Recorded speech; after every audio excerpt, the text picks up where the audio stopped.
So, Julie, I'm going to begin with you. You have a sister here. What is that like?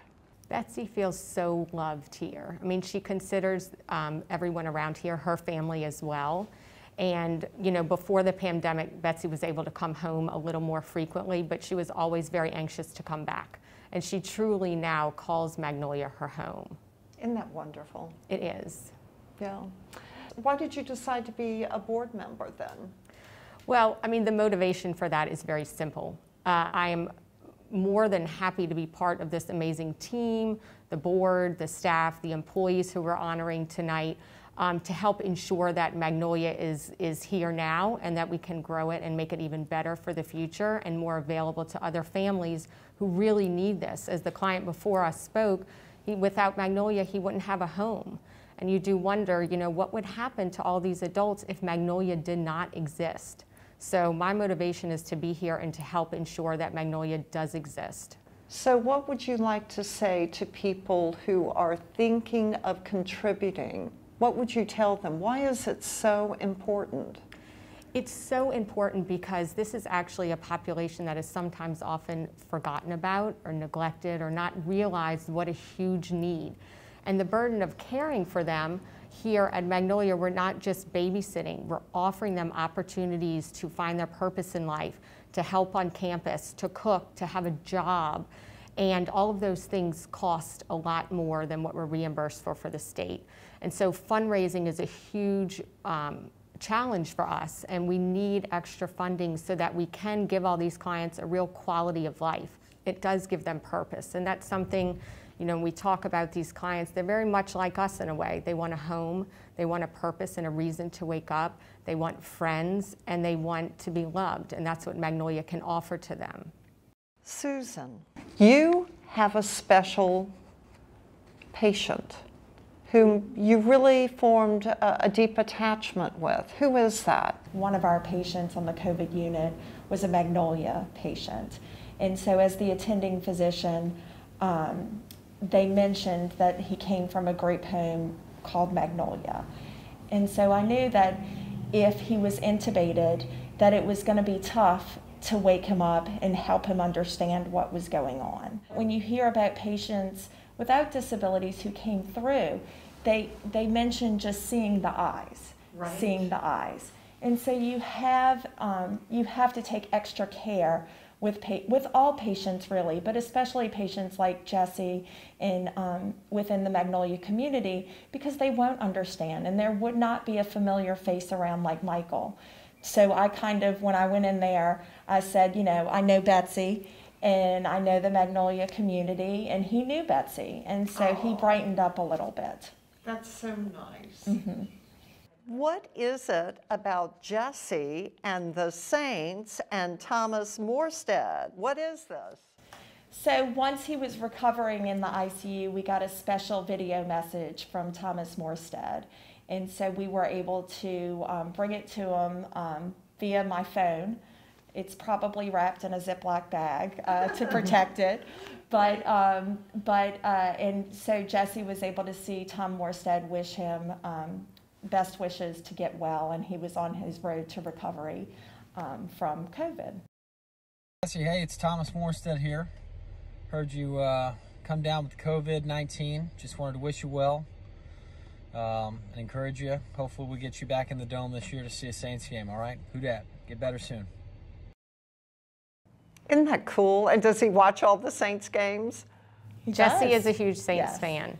And when Jessie saw that video, that was actually one of the first times that he made any sort of meaningful communication with us that, you know, he was going to recover, or that, you know, he could understand what people were saying. So it was super sweet. So last week we followed that up with a Zoom between Thomas Morestead and Cooper Manning, and Jessie got to meet him, and it was really special. Jessie's come a long way. Yes, sir. Oh, this week? We got a bye week. But hey, look, we don't have an exciting game this week, but I did wear this because I thought you may want to see it. Wow. It's a Super Bowl ring. Oh, let the win, Thomas. Let the win, Thomas. Now hey, Jessie, I'm only wearing it for you because I'm trying to get another one of these, so I don't wear it all the time because I'm trying to get another one. All right. You won the Super Bowl. Yeah. Yeah, it's been a while now. It's been about 10 years. Yeah. Overdue. Beat the Colts. Ask Cooper who they beat. They beat Jesse, why is Jesse starting to throw salt in the wound when we just get started here? Oh, man. Thomas. I have a feeling Thomas put him up to this. That's so typical of Morestead. No, sir. No, sir. Thomas, just speaking of sweet guys, I know you've been involved in this Magnolia Community Services, and it's been around since 1935. How did you get involved with this in the first place? Well, I would say our very dear friends that live on our street, the Gust family, they've got Miss Betsy. Shout out to Betsy. Love Betsy. Love Betsy. And, they just asked us if we'd like to come to a fundraiser that they normally do in October, November timeframe. And we came out and we got to meet a bunch of the people that live there at Magnolia. And that was, simple as that. We just got to meet these people that are, getting an opportunity to grow on their own time into being kind of, their own individual where they can, have their own life and have some purpose. And we just thought it was awesome. And so we try to get back to the fundraiser every year and be as supportive as we can.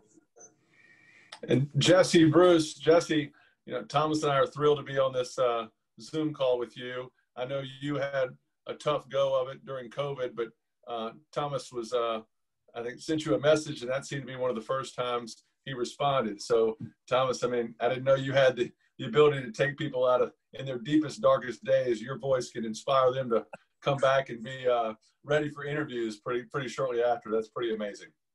Well, sometimes with my long hair and my beard and all that, it scares people and it shocks them out, a little bit. But I'm glad it worked out. And it's awesome seeing finally getting to meet Jessie in person here and see him doing so well and being healthy. So it's good stuff. Jessie, I'm going to ask you a question or two. Jessie, who is your favorite football team? Your football team. the Saints. Oh, really? I didn't see that coming. That surprises me. And then who dat? And Jessie, do you have a favorite player on the Saints? Someone you really like on the Saints? 4-1. Oh, really? Good. I'm thrilled to know Alvin Kamara beats out Thomas Morestead by a hair in Jessie's favorite list. I love it.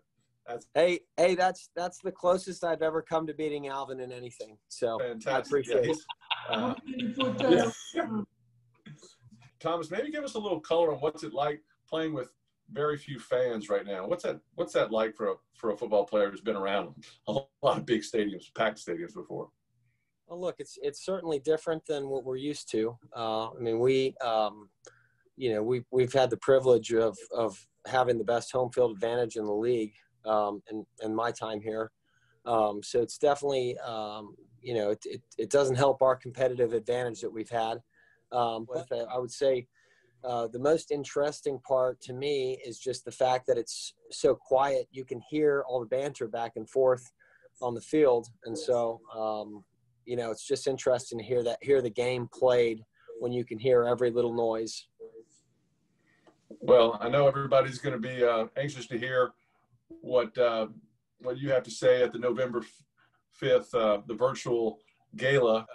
But Jessie, do you have anything you want to say to Thomas before we let him get back to resting those hamstrings and doing some deep knee bends? All right, we'll do our best, Jessie. Yeah. Say who that? Who that? Yeah. All right, who dat? Who that say Peter say? Who that say? Thanks, guys. Thank you so much. Thank you. All right. Thank you all very much. All right, guys. Nice seeing you, Jessie. Thanks again, Thomas. Thanks, Cooper. Good luck to all Thanks, guys. All right, Jesse. Appreciate it.